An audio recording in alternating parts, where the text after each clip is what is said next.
On ouvre à présent une page santé en plein mois d'octobre rose, l'occasion d'entrer dans l'un des rares laboratoires en France spécialisés dans la recherche préclinique, les premiers pas du développement d'un médicament contre les cancers par exemple.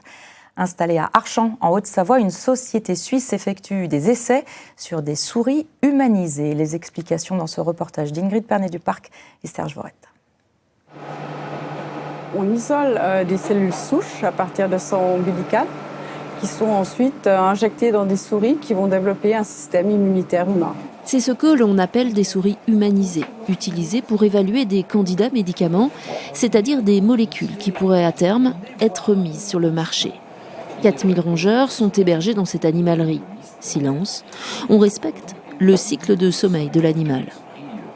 Il faut attendre 14 semaines. Une fois que ces 14 semaines sont passées, on va faire une prise de sang pour vérifier si le taux de cellules humaines est suffisant pour les considérer comme suffisamment humanisées et passer en étude client.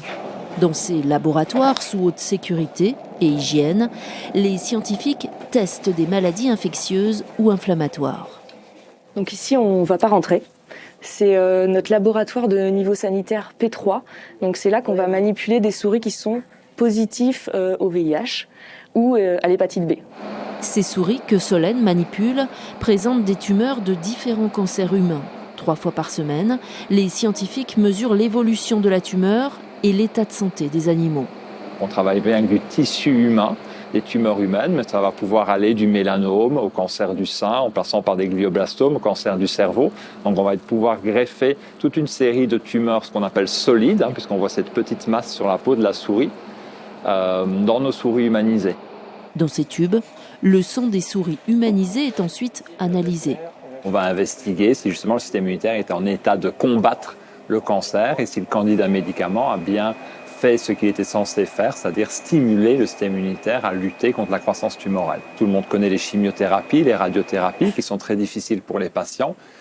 Nos partenaires travaillent vraiment sur des solutions plus ciblées, moins toxiques.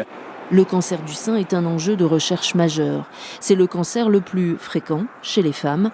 Plus de 60 000 femmes sont atteintes chaque année.